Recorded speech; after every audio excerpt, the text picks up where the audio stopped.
Bonjour à tous, merci de nous suivre dans ce face-à-face. Je suis en plateau avec deux invités. Georges Anagonou, socio-anthropologue et apparenté BR. Il sera face ce matin à Karim Goundi, secrétaire général adjoint à la jeunesse du parti Les Démocrates. Chers invités, bonjour. Bonjour. Bonjour Jean-Yves, bonjour aux auditeurs de BNews. BNews, voilà. Et merci de nous recevoir ce matin. Très bien, nous sommes en plateau donc pour décrypter l'exposition qu'il y a eu, sinon qui est en cours actuellement au Palais de la Marina. L'ouverture de ce vernissage, c'était le week-end écoulé par le chef de l'État.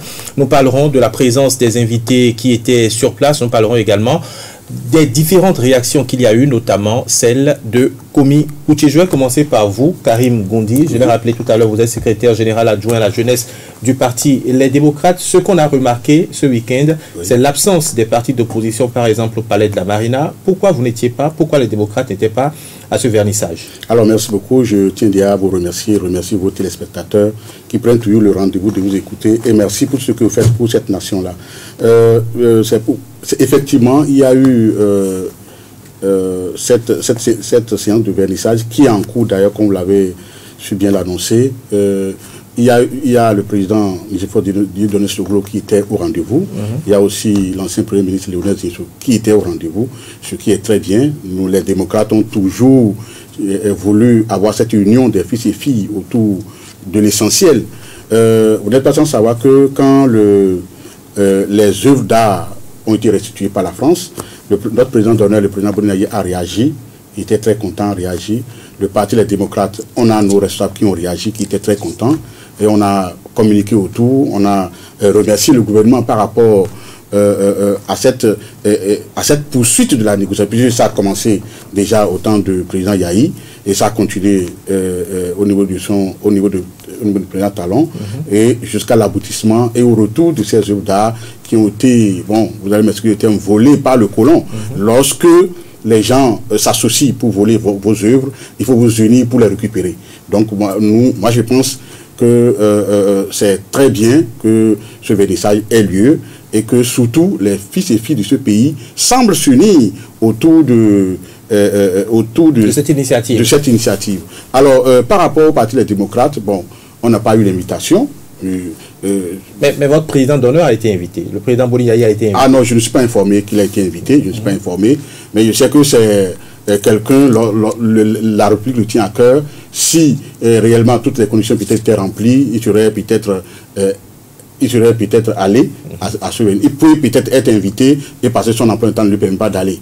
Donc là, je ne suis pas informé par rapport à ceci.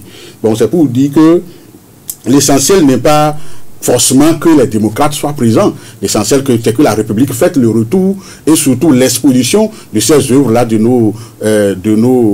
notre culture. Parce que c'est de notre culture tout court.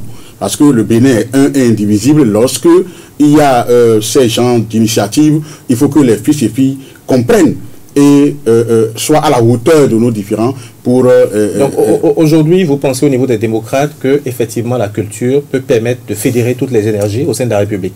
Ce n'est même pas uniquement au niveau des démocrates, c'est au niveau de tout Béninois. Lorsque il s'agit de notre culture, il ne s'agit pas de la culture de notre peuple, il s'agit de la culture du Bénin. Et lorsque la culture du Bénin, tout peuple s'identifie par sa culture.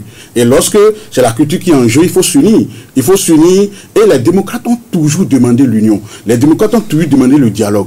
Même avant l'élection présidentielle, avec tout ce qui était annoncé, les démocrates ont fait des démarches et sont allés vers les institutions de la République pour dire, attention, à ce que nous discutons. Parce que nous sommes un peuple du dialogue. Le peuple béninois est un peuple du dialogue. Lorsqu'il y a une situation, il faut s'asseoir et parler. Et les démocrates, on a dit que partout on est passé au niveau des plans de décision, on a dit nous sommes demandeurs des assises. Nous voulons nous asseoir et discuter. On va rentrer dans le fond du sujet tout à l'heure, on va revenir à tout cela. Georges Anagonou, vous avez suivi, je ne sais pas si vous étiez au Palais de la Marina le week-end écoulé, vous avez peut-être quand même suivi de loin tout ce qui s'est passé. Qu'est-ce qui a manqué ce jour-là au Palais de la Marina? Non, en fait, la fierté de retrouver ce moment-là était telle que moi, j'ai pas tout de suite remarqué qu'il a manqué quelque chose. C'est la première cérémonie, là je parle en tant que sociologue, la première cérémonie que j'avais trouvé qu'il avait manqué des choses. Parce que lorsque vous êtes perdu, vous êtes sorti de votre milieu, vous êtes parti comme ça, et que vous revenez, il y a des cérémonies, il y a des rituels qu'il faut faire, mais peut-être que ça a été fait avant qu'on ne vienne au palais, le jour où on a reçu les rituels, mais là, je parle vraiment en tant que sociologue et que peut-être que les choses ont été faites sans qu'on ne soit au courant. Parce que moi, les ramener, leur donner de l'âme, si c'est parti, il y avait des rituels qu'il faut faire et que je n'ai pas vu. Mais là-dessus, en novembre déjà, le chef de l'État a été clair, il n'y a pas de cérémonie à faire, il n'y a pas de rituel à faire. Non, peut-être que c'est lorsque, bon, par exemple, on va retourner les objets d'art à Abomey ou à Ouida, que absolument, nécessairement, qu'il faut ces rituels-là pour les réhabiliter. Si nous pensons que ces objets étaient partis sans âme, et qu'aujourd'hui nous pensons que ces objets ont une âme, il est nécessaire qu'on puisse le faire. Mais ceci dit, le samedi dernier, je pense, c'était une grande fierté pour moi de remarquer. C'est vrai que après, à part le caractère, il y a du monde, les personnalités, vous savez, c'est là, de ces occasions-là, c'est la messe des personnalités, donc c'est pour ça qu'on peut remarquer que telle personnalité n'y est pas et que telle personnalité y était. Mais la fierté était telle que moi, je n'avais plus le temps de sentir, parce que je sentais une certaine communion, une certaine convivialité. Et vous savez, il faut marquer les périodes de l'histoire de notre culture. Et après le renouveau démocratique, il y a eu Ouida 92, initié par le président Soglo, très attaché à la culture, et vous avez vu pourquoi. Très attaché à la culture, il y a Ouida 92 qui a permis de redonner un départ à notre culture. Les traits culturels oubliés ont commencé par vivre, et même ça a occasionné le retour de certains de nos frères qui se sont installés depuis 92 et qui ne sont plus repartis parce qu'ils étaient fiers de retrouver leur âme culturelle. Et ça, après, il y a eu que le président Soglo a déclaré le 10 janvier, mais l'autre événement important, c'est celui-ci. C'est le vernissage, c'est le retour des objets royaux qui sont partis, nos joyaux qui étaient partis et qui sont revenus. Je pense que c'est un moment très important. Et lorsque on aime son pays et qu'on aime la culture et qu'on sait que la culture est la scène vivifiante de notre existence, eh bien, on ne devait pas se faire raconter cette cérémonie-là. Et comme vous le dites, ça va au-delà de clivage politique. Et moi, c'est vrai, c'est pas un débat politique ce matin, mais je le dis toujours. La démocratie elle-même est division. Oui. En réalité, c'est séparation des idées, mais union pour l'essentiel qui concerne le pays. Donc pour ça, moi, je pense que ceux qui ont fait le déplacement, les personnalités qu'on devait espérer, ont fait le déplacement, ont fait leur devoir. Et là, je m'en voudrais de ne pas remercier le président Soglo et Lionel Zissou, Humbedji et tout ça là, que j'ai vu là-bas, Maître Robert Dossou. Je pense que ce qu'il faut faire à ces occasions-là, il faut oublier les différents politiques et se mettre au... Alors, vous semblez tous partager sur ce plateau ce sentiment de fierté exprimé également d'ailleurs par le chef de l'État. Au premier jour, par exemple, sinon après le vernissage, on attendait au premier jour environ 500 personnes. Il y a eu près de 1000 citoyens, plus de 1000 citoyens qui sont allés visiter ces trésors qui ont été exposés au palais de la Marina. Selon vous, au-delà de la fierté, qu'est-ce que cette exposition, parce que ça va durer 2 mois, je le rappelle, 2 ou 3 mois, je le rappelle. J'espère que je suis dans la justesse de ce qui est en train de se faire. Au-delà de cette fierté, qu'est-ce que cette exposition peut vraiment changer aujourd'hui dans le quotidien des Béninois? Bon, ce que ça peut changer dans le quotidien des Béninois, c'est que ça doit amener les Béninois à réfléchir sur leur culture. Ça doit amener les gens à se dire, mais attention, ça veut dire que nos aïeux réfléchissaient et produisaient. Et ça veut dire que ça doit, dans notre quotidien, ça doit nous dire, mais est-ce que la production culturelle qui se faisait, la production artistique plutôt qui se faisait dans les années 1700-1800, sinon 1600, est-ce que cette production-là, est-ce que nous mettons tout en œuvre pour qu'elle puisse continuer, puisque c'est le génie des Béninois. Alors ce que ça peut changer, c'est de se dire aussi, parce qu'il faut avoir des réflexions critiques sur nous-mêmes. Parce qu'il faut qu'on se dise, si ce patrimoine-là n'était pas parti, si ce patrimoine n'était pas passé, c'est vrai que toute histoire est patriotique, c'est-à-dire je dois faire tout pour peindre mon histoire en blanc, pour que ça soit en noir, mais si ces œuvres n'étaient pas parties, que serait-elle devenue si elles étaient là? On doit quand même se poser des questions. Lorsqu'on se pose cette question-là, on doit repartir vers le royaume pour savoir, mais ce que le blanc n'a pas volé là, c'est devenu quoi? Est-ce que c'est resté? Qu'est-ce qui est resté? Et quand c'est vrai, bon, il faut qu'on se dise des vérités, nous sommes entre nous, c'est vrai que nous sommes sur une chaîne, mais quand on repart au niveau de nos palais royaux, partout, à Bomé, à Niki, à Djougou, partout, mais qu'est-ce qu'on a pu conserver de ce que nous... D'abord, notre histoire, notre narratif, qu'est-ce qu'on a fait de ce narratif-là? Est-ce qu'on a bien narré notre histoire? Est-ce que ce qui est resté, ce que le blanc n'a pas emporté, qu'est-ce qu'on a fait de tout ça? C'est les questions qu'on doit se poser, et on doit se poser vraiment des vraies questions et se mettre réellement à travailler. Parce que sinon je suis peiné de dire que on risque nous-mêmes de nous faire disparaître. C'est comme si, quelque part, c'est parce que les autres sont partis avec ces œuvres-là aujourd'hui, parce que ça fait déjà plus de 100 ans que c'est parti. Maintenant, plus de 100 ans, est-ce que nous avons, nous, Béninois, Dahomey hier, Béninois aujourd'hui, est-ce que nous avons mis des choses en place pour conserver ce que nous avons pu produire nous-mêmes? Il y a cela 200 ans, 100 ans, 50 ans. C'est ce qu'il faut se dire. Quelque part, il y a cela une trentaine d'années, il y a eu la conférence nationale des forces vives de la nation. Qu'est-ce que nous avons fait de ces œuvres-là? Qu'est-ce que nous avons fait du lieu qui a abrité cette assise importante-là? Je vais parler de l'hôtel PLM à Ledio. Nous avons fait quoi de ce PLM? Quand vous allez à ce niveau-là, c'est de la désolation totale. On doit se poser des questions pour se dire, nous sommes intelligents, nous pouvons conserver notre culture, nos œuvres, et nous devons commencer déjà par aller à l'hôtel PLM à Lidjo et réfléchir et essayer de le transformer en musée. Alors il y a, je pense, un vaste programme de restructuration de ces chantiers en cours. On ne va pas s'attarder là-dessus. Georges Anagono, est-ce que ces questions que pose aujourd'hui, ce matin, Monsieur Goundi, est-ce que ces questions ne trouveront pas un début de solution, un début de réponse quand on regarde un peu tout ce qu'il y a en cours dans le domaine culturel aujourd'hui, la restructuration des musées et tout le reste? Des musées et tout le reste, non. Justement, heureusement qu'il y a ce projet, mais je voudrais le rassurer. En réalité, là, c'est un métier. Là, c'est un métier, c'est pas n'importe qui se lève et qui peint quelque chose. Là, c'est un métier. Et ce métier-là est resté. Ce qu'on peut demander, qu'est-ce que l'État fait pour leur venir en aide? Qu'est-ce que l'État fait pour les supporter? Parce que ceux qui ont réalisé les œuvres qui sont revenues, c'était des gens du palais royal, et ils avaient leur place au palais. Et c'est eux qui ont pu réaliser ces œuvres-là que nous voyons aujourd'hui. Mais remercions aussi les gardiens de la culture, parce que depuis que...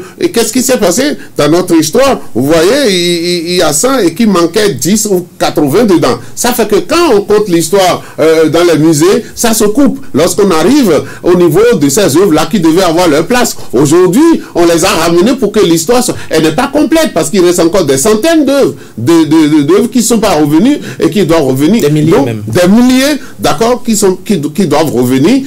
Remercions Dieu que certains qui ont pris ce métier-là, et ils croient. Parce que quand vous allez dans les musées, vous allez dire, ils y croient. Parce que c'est tellement délabré. Vous dites, mais qu'est-ce qu'ils font? Mais ils se sont donné le devoir de garder ça. Et lorsque l'État revient pour dire, regardez, aujourd'hui, on donne de formation aux artistes, des artisans et tout ça, c'est pour les encourager à continuer dans le métier. Et ceux-là, ce sont les gardiens de ce que vous dites. C'est eux qui vont faire que ça ne va pas disparaître. Parce que c'est nécessaire. Vous savez, j'ai suivi la réaction de Roselyne Bachelot, le ministre de la Culture française, qui était là et qui a dit, j'avais vécu quelque chose au Quai Branly, mais je viens encore vivre ici ce qui est plus que ce que j'ai vécu, justement parce que les œuvres sont dans leur milieu. Et n'oubliez pas que l'exposition, c'est le génie d'hier et le génie d'aujourd'hui. Ce n'est pas seulement ce que les autres réalisent aujourd'hui, tout ça là est exposé au palais. Maintenant, qu'est-ce que ça doit changer dans le quotidien des Béninois? C'est que nous devons apprendre. Et ça, c'est les parents, d'amener nos enfants dans nos musées. Vous savez, moi, j'ai la chance de recevoir des partenaires au niveau du Centre national de sécurité routière, et quand tu leur exposes, dès que tu dis la route de l'esclave, c'est ça ils choisissent. Quand tu dis, je leur amener à Bomé, dans cité historique, ou à Ganvier, ou la route de l'esclave, ils ont entendu ça. Et ils disent, non, amène-nous aussi la route de l'esclave. Mais ce que vous remarquez aujourd'hui, c'est qu'il y a effectivement des objets qui ont le bras cassé, ou bien la tête est partie, et personne ne s'en occupe. Alors que les gens viennent pour passer par là et payent. Vous payez pour le circuit. Donc, là, ce qui se passe aujourd'hui, la renaissance de notre culture, et comme je l'ai dit, les étapes qui sont encore en avant, on ne les connaît pas. L'étape d'aujourd'hui, ce que le Béninois doit se dire, ce que je dois faire, quel que soit là où je suis, pour aider mon pays, faites-le. N'attendez personne pour le faire. Et donc, les parents doivent apprendre à envoyer les enfants au musée dans le week-end. Parce que quand vous allez au musée, vous payez quelque chose. Mais c'est ça qui permet aux gardiens de musée de perpétuer de faire l'entretien de ces lieux-là. Cela veut dire que c'est encore nous, dans notre quotidien, dans notre vie de tous les jours, nous devons intégrer le fait que désormais, donc, il faut amener nos enfants découvrir nos cultures. Je me rappelle, j'ai amené mes neveux et ses enfants parce que leur maman est guyanaise, et quand on a commencé par raconter l'histoire, les enfants ont dit, mais donc maman est partie d'ici, et donc elle a dit, oui, justement, c'est de ça qu'il s'agit. Donc il faut le faire, c'est important. Il y a eu donc ce vernissage, il y a donc cette exposition qui est en cours, mais quelques heures après l'ouverture de cette exposition, on a plus parlé politique. Pourquoi? Simplement parce qu'il y avait beaucoup d'acteurs politiques qui étaient présents. Il y a eu Nicéphore Soglo, il y a eu Lionel Zinsou également. Tout le temps, c'est vrai qu'il y avait ces œuvres qui étaient exposées, mais il y avait également entre griffes ces personnalités qui sont devenues pratiquement les stars de cette exposition. Je vais me tourner vers vous, Karim Goundi. Oui. Est-ce qu'on doit aujourd'hui considérer ce qui a été fait? Est-ce qu'on doit considérer la portée symbolique, la portée surtout historique, mais également voir un événement politique? Non, moi je pense que on a intérêt à dissocier la politique de tout, quoi. Il ne faut pas tout le temps mettre de la politique. Lorsque vous voulez faire un débat politique, on fera un débat politique. Mais ce que moi je comprends de ce vernissage, c'est qu'il faut comprendre que lorsque des gouvernants passent, ils laissent leur marque. Ils sont venus. Le président Yahi et son gouvernement ont commencé une négociation pour le rapatriement. Le président Talon est venu avec son gouvernement, ils ont continué, ils ont ramené nos œuvres. La gouvernance est une continuité. Et lorsqu'on veut parler culture, unissons-nous, parlons culture. Parce que quand nous allons nous retrouver hors de notre pays, nous allons parler de notre culture. On ne parlera pas, on ne va pas aller à l'extérieur, aller exposer nos différents politiques. Est-ce que finalement il y a une leçon politique à tirer de la présence de Lionel Zinsou et de Nicéphore Soglo? Non, pour moi, je ne prends pas ça sur le plan politique. Moi, je ne prends pas. D'autres peuvent avoir leur idée sur le plan politique. Moi, je pense que c'est un acte fort qui est en train d'être posé et certaines personnes ont dit, bon, il faut que j'aille pour quand même soutenir ce qui est en train de se passer. Observez, moi-même, donner l'exemple que je dois aller. C'est vrai, au niveau de Zinsou, peut-être qu'on reviendra là-dessus. Il faut reconnaître que le cas Zinsou est un cas particulier. C'est un cas particulier parce qu'à un moment donné, Zinsou a quand même incarné l'opposition. Parce qu'en 2016, n'oubliez pas qu'il était candidat. Ce n'est pas ce que pense l'ancien ministre des Finances, Komi Koutié, qui a clairement dit que Lionel Zinsou n'a jamais incarné l'opposition au Bénin. Mais il a quand même été porté, bon, ça c'est son avis à lui, il a quand même porté l'opposition, arrivé à un moment donné, bon, pas l'opposition, parce qu'il était dans le gouvernement, il a été candidat à une élection présidentielle, il est sorti premier avec 27%, plus que celui qui a remporté l'élection aujourd'hui au premier tour. Donc c'est pour dire que, quelque part, si vous voulez qu'on réagisse par rapport, qu'on donne notre avis par rapport à la réaction de l'ancien Premier ministre, on va revenir en même temps. Voilà, on va revenir en même temps, mais moi, je pense que lorsque vous avez été porté par certaines personnes, arrivé à un moment donné, quand vous voulez poser un acte, vous devez réfléchir par deux fois. Il n'a pas le même, c'est-à-dire le même carapace, vous voulez dire. Oui, il n'a pas le même statut, que le président Soglo, qui a déjà sa carrière politique carrément derrière lui et qui n'a pas été porté par certaines personnes. Aujourd'hui, l'ancien Premier ministre Lionel Zinsou a été porté par certaines personnes qui aujourd'hui sont dans l'opposition et certaines populations l'ont soutenu, qui aujourd'hui sont en train de souffrir par rapport à certaines politiques qui ont été mal pensées. Qu'est-ce que vous voulez dire par là exactement? On n'arrive pas à vous suivre. Est-ce que vous arrivez à comprendre, M. Goundi? Non, je veux dire simplement que Lionel Zinsou a été soutenu par certaines personnes, par une frange de la population qui a voté pour lui. C'est pourquoi il y a 27%. Et lorsque vous avez, et c'est cette frange de la population aujourd'hui, et c'est cette population aujourd'hui qui est en train de souffrir par rapport à certaines politiques à la gouvernance actuelle. À la gouvernance actuelle. Et lorsque vous avez été porté une fois par certaines personnes et que vous voulez aller vous rester à côté de quelqu'un qui, pour les populations, met en place des politiques qui ne les arrangent pas. Pour vous, est-ce que Lionel Zinsou avait sa place à cette exposition? Il avait sa place en tant que Béninois. Mais il devait avoir un préalable qu'il devait faire avant d'aller. Lequel? lequel c'est de contacter, c'est de quand même de s'adresser à ces gens-là qui ont à un moment donné, c'est-à-dire qu'ils ont à un moment donné... Oui, exactement. Il faut, quand vous êtes un homme politique, vous ne pouvez pas vous lever, faire ce que vous voulez.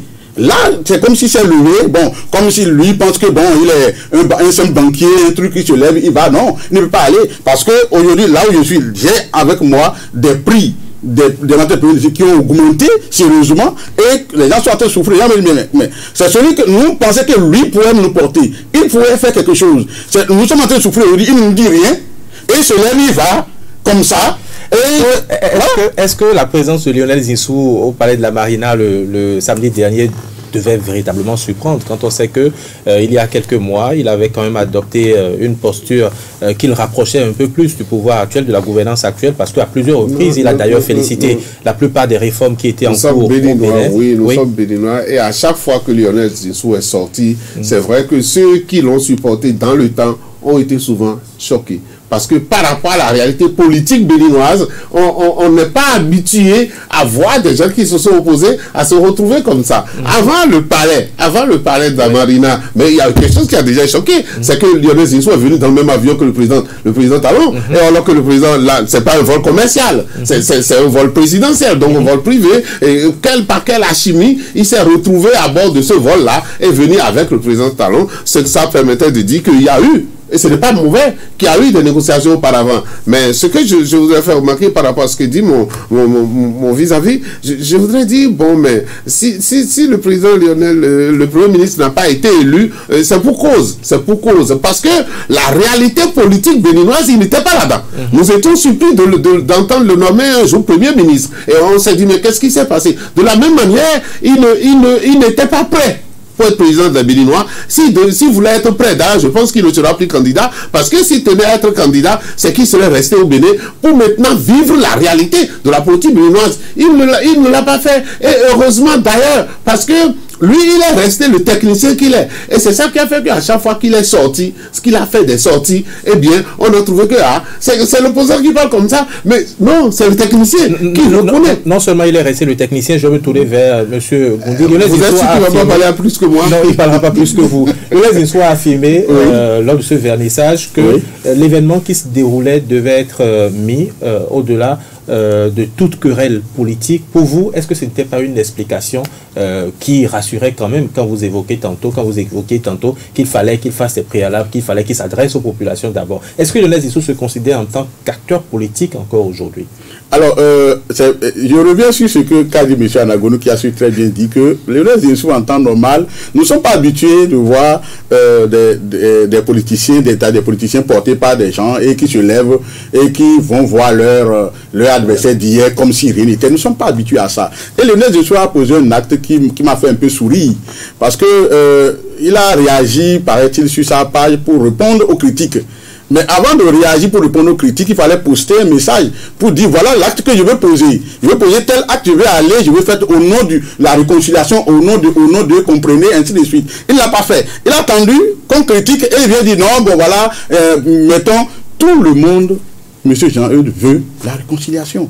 Surtout nous jeunes qui sommes en train de parler, nous avons notre avenir devant nous. Nous avons besoin de la réconciliation. Nous voulons réellement voir le président Soglo, le président Yahi, le président Talon, tous les anciens présidents d'institutions se retrouver. Imaginez un instant si vous voyez tous les présidents d'institutions, anciens présidents d'institutions en vie, se retrouver, en plus ceux qui sont actuellement là, se retrouver à la présidence, tous les anciens présidents se retrouver autour de Talon. Vous voyez l'image que ça va dégager. C'est ce que nous voulons. Lionel Zinsou n'a pas de...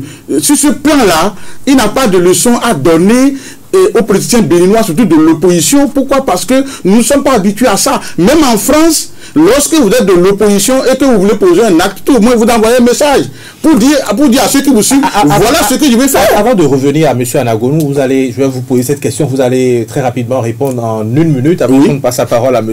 Anagonou, vous semblez clairement critiquer la présence de Lionel Zinsou, même si vous ne l'affirmez pas. Et concernant Nicéphore Soglo, qu'est-ce que vous en pensez? Qu'est-ce que les démocrates pensent aujourd'hui de la présence de Nicéphore Soglo à ce vernissage? Mais non, peut-être pas les démocrates, peut-être moi, mais Nicéphore Soglo a un autre statut. Nicéphore Soglo doit être au-dessus de la mêlée. Mais il faut rappeler que Nicéphore Soglo est considéré être plus proche de l'opposition que Lionel Zinsou. Bien sûr, bien sûr, bien sûr. Mais c'est comme le président Yahi. Le président Yahi est allé rencontrer Talon. Il n'est pas allé avec un membre de l'opposition. Parce qu'il est parti en tant qu'ancien président de la République. Donc, Soglo, moi j'étais très content de voir Soglo. J'étais très content de voir Soglo de l'autre côté parce qu'il me dit, voilà, parce qu'il faut que nos élèves nous donnent l'exemple. Lorsque vous avez un statut donné, vous devez laisser certaines choses et aller au nom de cette... Parce que les Béninois ont... Il a eu l'honneur, les Béninois l'ont confié la destinée de ce pays-là pendant 5 ans, il a dirigé. Par rapport à ça, il faut qu'il rende ça en allant vers le président Talon et en faisant ce qu'il a eu à faire. Georges Anagonou, selon Karim Goundi, la présence des deux personnalités, que ce soit Lionel Zinsou, que ce soit Nicéphore Soglo, il faut considérer cela comme un acte isolé qui n'est pas véritablement à considérer en tant qu'un acte posé pour pouvoir réconcilier aujourd'hui les différentes formations politiques. Non, il faut être béninois, il faut se placer dans la tête des populations, c'est-à-dire que chez nous, le symbolique a une très grande importance. Le symbolique a une très grande importance. Et ceux qui ont vu... Moi je parle beaucoup plus d'ailleurs de la présence du président Nicéphore Soglo que de Lionel Zinsou. Parce que comme je vous ai dit, Lionel Zinsou n'est pas entré dans notre manière de faire la politique. Lionel Zinsou est resté le technicien qui a quitté la France, qui un jour l'a jeté dans quelque chose qu'il ne savait pas. Il s'est pataugé. Après, on lui a dit qu'il faut être candidat. Heureusement ou malheureusement, ça n'a pas marché. Ça ne devrait pas marcher parce que moi, ma peur, en ce moment-là, c'est que je disais, mais les gens ils sont en train de mettre Lionel Zinsou devant pour qu'ils puissent déployer leur politique à eux, parce que lui-même ne connaissant pas trop la République, ne connaissant pas trop qu'est-ce que c'est la réalité politique de chez nous, il n'était pas prêt pour être président de la République, parce que regardez même le débat qu'il a eu à faire avec le président Talon montrait qu'il y avait des trucs, et donc heureusement ou malheureusement il n'a pas été élu, parce que s'il était élu c'est justement vous, les gens qui le soutenaient pour ça, parce que c'est eux qui vont lui montrer le chemin, c'est eux qui vont diriger la République. Or c'est eux qui dirigeaient la République depuis 10 ans, donc c'était normal que le Bénin ait les chances que Lionel Zinsou ne soit pas élu président. Bon, je ne dis pas ça, je pense que lui-même quand il a fait le recul, il a compris qu'il ne devrait pas, d'accord. Donc ne mettons pas les deux ensemble. Lionel Zinsou, l'homme politique qu'il est, le technicien qu'il est, le banquier qu'il est, c'est facile pour lui de rentrer dans l'avion du président Talon de venir au Bénin. Pour lui, ça ne pose aucun problème. Donc c'est pour ça, vous avez vu, il a dit ce qui l'intéresse, c'est la culture. C'est la culture, ce sont les œuvres d'art. Et quand on l'appelle pour dire viens, va suivre cela, je suppose que même si le président Talon ne le prenait pas dans son avion, Lionel Zinsou allait prendre son avion et venir pour l'exposition. Mais même le président Soglo. Le président Soglo, voilà quelqu'un qui a démontré depuis lors qu'il aime la politique. Juste à l'anecdote, vous savez, depuis qu'il a été Premier ministre et président de la République, moi je ne l'ai plus jamais vu en costume. Jamais. Je le croise parfois dans des aéroports à l'extérieur et vous le voyez toujours dans son agbada et agbada. Tout circuler, il aime la culture béninoise.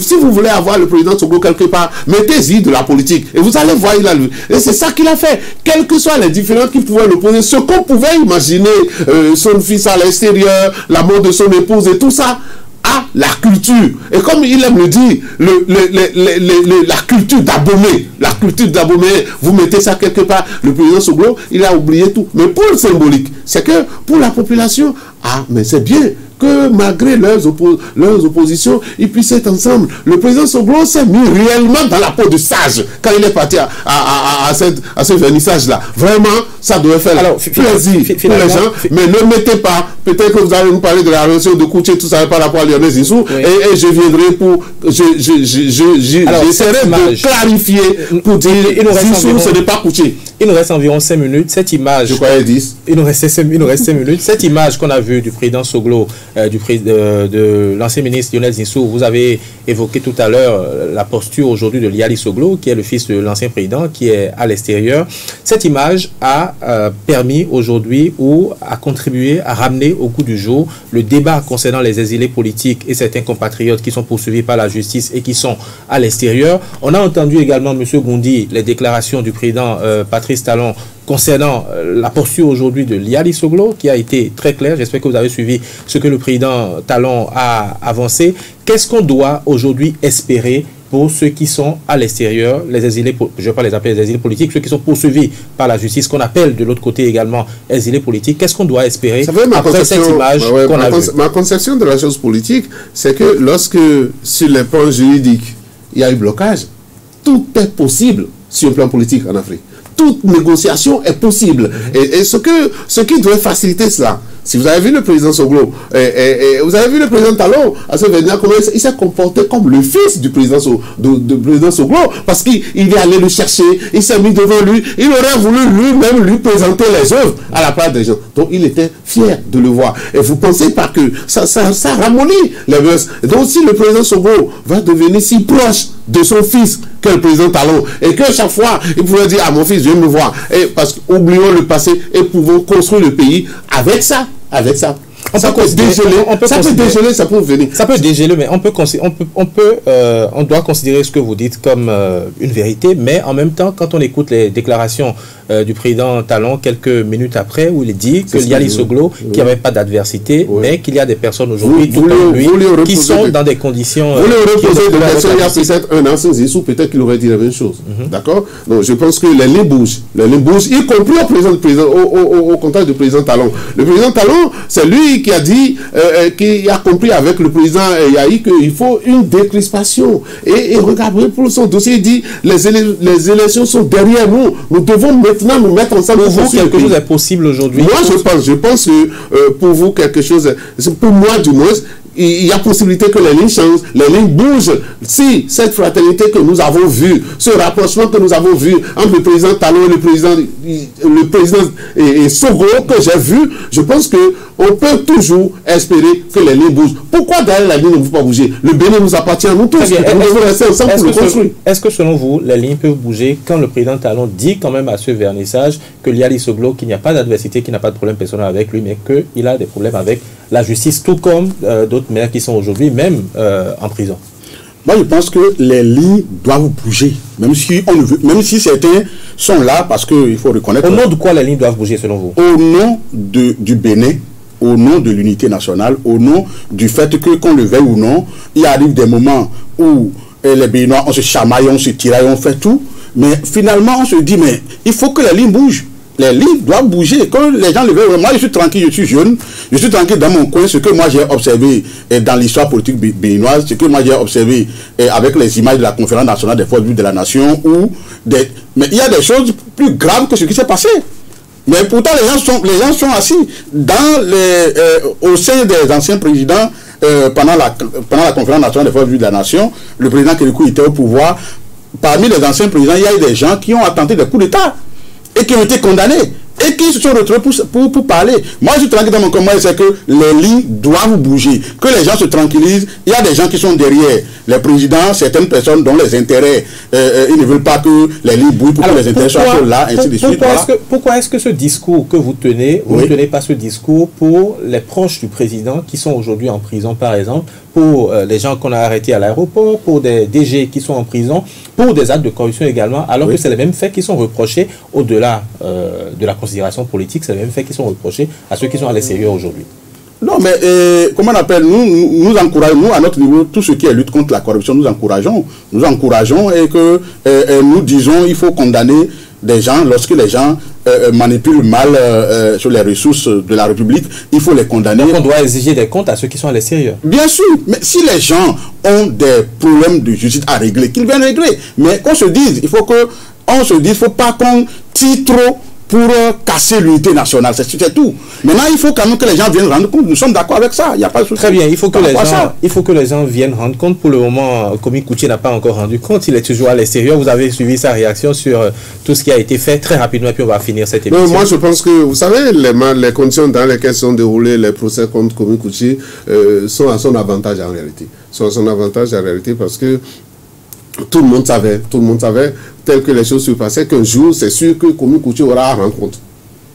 D'accord? Lorsque vous n'êtes pas commerçant, lorsque vous n'êtes pas héritier et que vous vous retrouvez à un certain niveau de conditions de vie, on peut vous poser des questions. D'ailleurs, c'est ça ce qui est dans notre pays aujourd'hui. Vous ne pouvez plus être riche sans démontrer pourquoi vous êtes riche. Vous ne pouvez pas être riche et casser ça au fils. C'est pas possible. Donc, que Koutié sache que les conditions dans lesquelles se sont déroulés le procès contre lui sont des conditions qui sont à son avantage parce qu'il se permet aujourd'hui de se considérer comme comme quelqu'un qui est politiquement poursuivi. Alors qu'on n'avait pas besoin de poursuivre Kouché politiquement, c'est peut-être pas nécessaire. Mais ce qui lui est reproché sur le plan technique, sur le plan juridique, pour ce qui concerne sa gestion, qu'il puisse rendre compte, c'est ça qui ne se passe pas. Et vous allez voir comment ça se passe dans une république. Dans une république, si peut-être un jour il y a un bouleversement, ce que Kouché veut, c'est de revenir au pays et de ne plus jamais avoir à répondre par rapport à ces trucs-là. Donc, Kouché, moi j'ai entendu sa réaction. Je ne sais pas, je pense qu'il voulait dire quelque chose en disant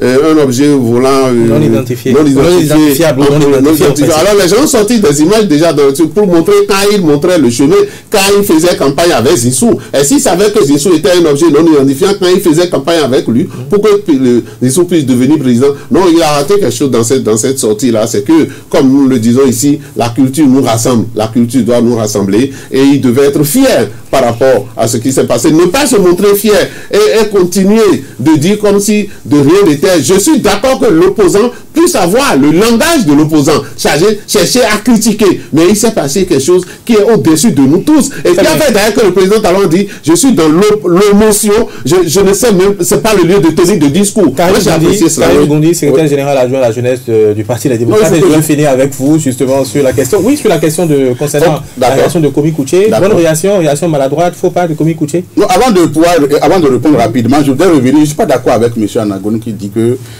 Komi Kouché, on n'a pas, c'est pas sur le plan politique qu'on le poursuit, qu'on le veuille ou non, si vous reconnaissez qu'il est devenu riche, ce qui n'a pas été démontré, jusqu'à preuve du contraire. La justice n'a pas démontré que Komi Kouché est immensement riche. La condamné pourquoi? Là, je ne sais pas, mais je sais que la justice n'a pas démontré que M. Komi Kouché est immensement riche. Alors, si réellement il était riche, vous savez très bien que c'est quelque part c'est les moyens qui font la politique. S'il est devenu riche et qu'il est un jeune comme vous le connaissez, vous êtes d'accord qu'il va drainer du monde derrière lui. Donc ça veut dire que politiquement il faut le poursuivre. Donc c'est ce que ça veut dire. Quand vous dites qu'on ne l'a pas poursuivi politiquement, je ne suis pas d'accord avec vous. Vous dites que on le reproche d'être devenu riche, qu'il est parti d'un point A à un point B, il est devenu riche. Ce que vous êtes en train de tenir comme discours, les mêmes reproches peuvent être faits à ceux qui sont là aujourd'hui. Les mêmes reproches peuvent être faits au ministre des Finances qui est là actuellement aujourd'hui, à certains ministres qui sont là aujourd'hui. Voilà, donc vous ne parlez pas comme si Komi Kouché c'est un nouvel garçon. D'accord, c'est un nouvel garçon qui est parti de zéro. Il est parti quand même de quelque part avant de venir à zéro. Non, pas de zéro. Il n'est pas parti de zéro. Et c'est ce qu'il fallait démontrer. Et c'est ce qu'il fallait permettre. C'est pourquoi il ne fallait pas. C'est pourquoi il fallait lui permettre de venir. Non, ce que vous ne rappelez pas, c'est un héritier. Non, attendez. Ceux qui sont milliardaires aujourd'hui et qui sont dans la République aujourd'hui. Est-ce que les parents étaient riches? On a connu des gens dont les parents étaient pauvres, qui sont venus au pouvoir, qui sont devenus immensement riches, qui sont multimilliardaires. La question que vous posez, est-ce que la réaction de Komi Kouché était juste ou c'était une réaction maladroite? Non, pour moi, dans un premier temps, si j'étais à sa place, je n'allais pas réagir comme ça. Entre nous, je dis, je n'allais pas réagir comme ça, je n'allais pas attaquer Zissou. Une question indiscrète tout de même, Komi Kouché finance les démocrates? Non, pourquoi? Il n'est pas membre des démocrates, il ne peut même pas financer les démocrates, puisque toutes nos lignes, tout ce que nous avons, il a un mouvement. S'il a de l'argent, il va financer son mouvement au lieu de financer les démocrates. Donc, pour moi, je pense que on ne doit pas, même si on est de l'opposition et qu'un opposant ou bien un technicien comme Lionel Zissou pose un acte pareil, moi je ne pense pas qu'on devait pouvoir sortir ces genre de mots pour insulter. On ne dit pas déjà ça. Moi j'ai dit tout à l'heure que je ne suis pas d'accord avec la présence que Lionel Zissou, par exemple, ait pris le même vol que le président pour venir et qu'il soit là sans rien dire à ceux qui l'ont soutenu hier. J'ai dit je ne suis pas d'accord, mais je n'ai pas insulté. Donc pour moi, c'est une injure. Je pense que si moi j'étais à sa place, je n'allais pas faire la même chose. Très bien, le temps est largement passé. Je ne vais pas vous permettre de conclure cette émission. C'est le sénateur. Merci de nous avoir suivis. J'étais en plateau avec Georges Anagoun, socio-anthropologue apparenté BR, et Karim Gondi, secrétaire général adjoint à la jeunesse du Parti Les Démocrates. Ensemble, on a parlé de l'exposition en cours au Palais de la Marina concernant les 26 œuvres restituées par la France et puis également ces nombreuses expositions, ces toiles qui ont été préparées, qui ont été confectionnées par les artistes plasticiens béninois d'aujourd'hui. Merci et à bientôt.